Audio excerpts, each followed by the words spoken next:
George Stinney Jr. was a 14-year-old African-American boy in 8th grade. His parents were Amy Stinney and George Stinney Sr., and he was born October 21st, 1929. He had four siblings, Johnny, Charles, Catherine, and Amy. He was a shy, well-mannered boy who loved drawing. June Binnicker was an 11-year-old white girl. Her parents were John Sanders Binnicker and Daisy Lee Dukes Binnicker. She was born December 9th, 1932. She had five siblings named Vermel, Lorraine, Oscar, John, and Harold. She was the baby of the family and was loved by everyone she knew. Mary Emma Thames was a 7-year-old white girl. Her parents were Ben Oliver Thames and Lula Mae Thames. She was born March 14th, 1937. She had one older brother, Ben Oliver Thames. She was known to adventure a lot. Alcalá, South Carolina was a segregated and arguably racist state in the 1940s, like many other Southern American states at the time. On March 23, 1944, Binnicker and Thames traveled on the same bike to the railroad. They asked Amelia Burke if she would go with them, but she declined. They knew they weren't supposed to be at the railroad, but there were many plants they could collect. The railroad was near the Stinney home. That was where they encountered George and Amy Stinney, letting the cow graze as usual. They were very close and Amy looked up to George. Everything was typical except for Binnicker and Thames being there. White people usually stayed on their side of Alcalá. The two girls were looking for Maypop, so they asked George. He didn't know, so they kept looking. A couple hours later at the Stinney home, George Stinney was babysitting his younger siblings when their parents were at a social event. This is where George's parents first learned about the missing girls, Binnicker and Thames. Many people couldn't sleep that night, including 15-year-old Francis Batson. March 24th, 1944, at 5 a.m., he joined a late-night search party organized by George Burke Sr. More people joined the search as the sun rose. Soon, everyone in Alcalá was searching, even George Stinney Jr. and his dad. George Stinney remarked, "I saw those girls just yesterday. That sentence would change him and his family's life forever." At 7:30 a.m., George Burke Sr. saw bike tires sticking out of a shallow water-filled ditch. They were 300 yards away from the railroad. Burke claimed he heard one of them breathe, so he made Batson check. Batson immediately pulled them out. They weren't murdered there, though. There was no blood, but their bodies were stiff and cold. Their faces were almost unrecognizable on the account of blunt force trauma they had received. It was a traumatizing sight, and Batson says he still has dreams of them 7 decades later. Saturday, March 25th, 1944, Charles, Catherine, and their mom were at the store. They didn't have a car, so it was a lot of work to carry the groceries. Their dad was at work at the lumber mill. It was just Johnny, George, and Amy at home when two black cars pulled into the driveway. Amy quickly hid in the chicken coop. The officers took Johnny and George. Neither resisted. Amy was scared and confused. She was only 7 years old. She called out to George, "Where are you going?" To that he replied, "Make sure you tell Charles and Catherine I'm being taken away." Amy never saw her brother again. Johnny's interrogation was pretty quick. He was 18, knew what to say, and had nothing to do with the girls. He didn't even live there or know who they were. The officers decided he was no help and dropped him off on a road far away from home, leaving him to walk. George's interrogation wasn't so easy. There are many theories on what happened to George when he was interrogated. He was younger than Johnny, thus easier to manipulate. People have speculations ranging from simple bribery to threats to abuse. The officer states George confessed, but there is no written record or signature to prove this. But H.S. Newman, the officer who made an arrest warrant against George, writes, "I arrested the boy by the name of George Stinney. He then made a confession and told me where a piece of iron about 15 inches long were. He said he put it in the ditch about 6 feet away from the bicycle wheel which was laying at the ditch. The piece of iron were found in the water where he said it was at. The piece of iron changed circumstantially. It was referred to as a railroad spike, a metal rod, or like this one, a piece of iron. My point is, the officer's words often contradict itself, which is why the Stinney family's lawyer dismissed and argued this statement."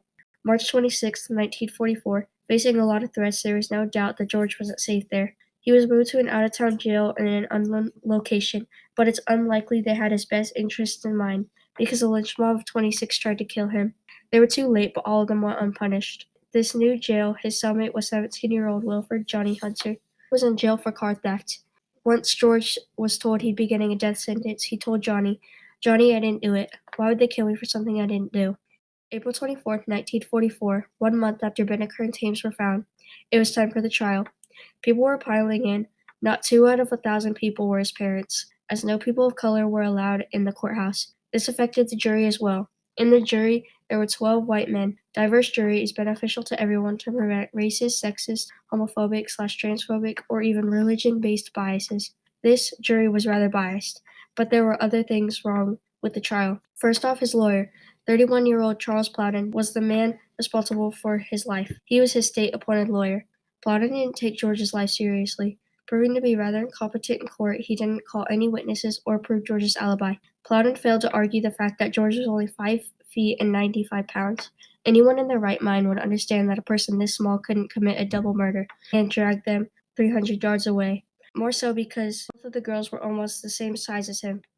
It was argued that George wanted relations with Binnicker, but this is most likely not to be true as they never talked and George had no interest in girls, especially ones 4 years younger than him.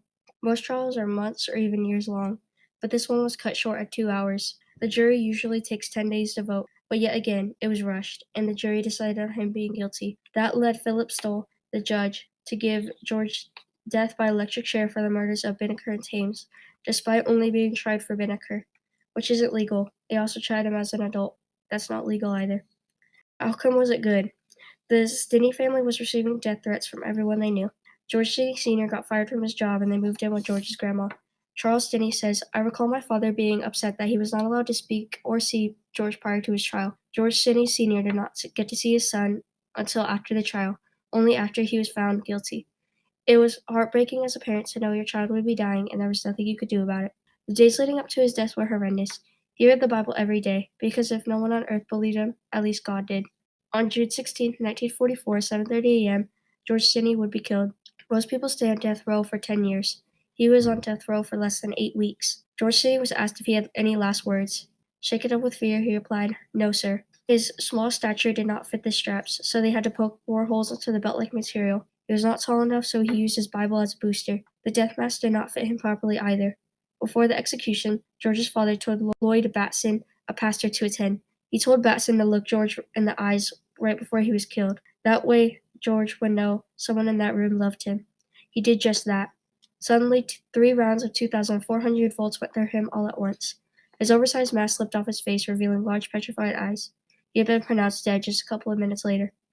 Binnicker's father and brother were ecstatic to see George's execution. They had been talking about it for weeks. After the execution, they were changed.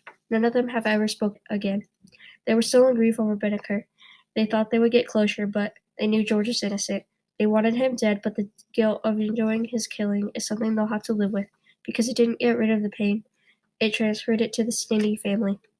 Now 14 years, 7 months, 29 days, George Stinney will forever be the youngest person executed in the 20th century. His parents never got over the loss of George until their death in the 60s and 80s. The Stinney siblings were alive, but they were shunned every time they talked about him. 24-year-old attorney Matt Burgess found himself intrigued by George's case. He says it sounded like something out of a Southern Gothic novel. Burgess's boss, Steve McKenzie, did his own research and came to his own conclusion. George faced a sham trial, and he was going to do something about it. In 2009, Burgess contacted Charles and Amy Stinney. He was shocked when they picked up the phone. It turns out many people were calling them, with big promises to exonerate George. But Burgess was determined, although he wondered what an attorney could do now. After all, there was little DNA evidence. Any evidence was long gone. Many of the witnesses were old or deceased, and a judge would certainly question why they waited so long. He figured a little more publicity would bring more evidence forward. And it did. Johnny Hudson and Francis Batson reached out. The one that stuck out the most was Batson's statements. Remember when I said before that Francis Batson joined the search party led by George Burke Sr.? It turned out that Burke had a lot of involvement with the case. He was a witness, he was responsible for charging George with the murder, and he was important to the Alderman family, meaning he had more power of the jury members. Who is the Alderman family? They are the founders of Alcaloo and arguably the most memorable Alcaloo family. So now many people speculate that Burke had more to do with this case than he let on. His wife was well acquainted with the girls as well. The redo trial started January 21st, 2014. This trial would be better. They had Judge Carmen Mullen and attorney Matt Burgess, who was qualified and more than ready to take on the case. Many things were said and done, but in the end, George Stinney Jr. was found not guilty by the state of South Carolina. Catherine Stinney says, I'm just thrilled because it's long overdue. This made many people question George Burke Sr.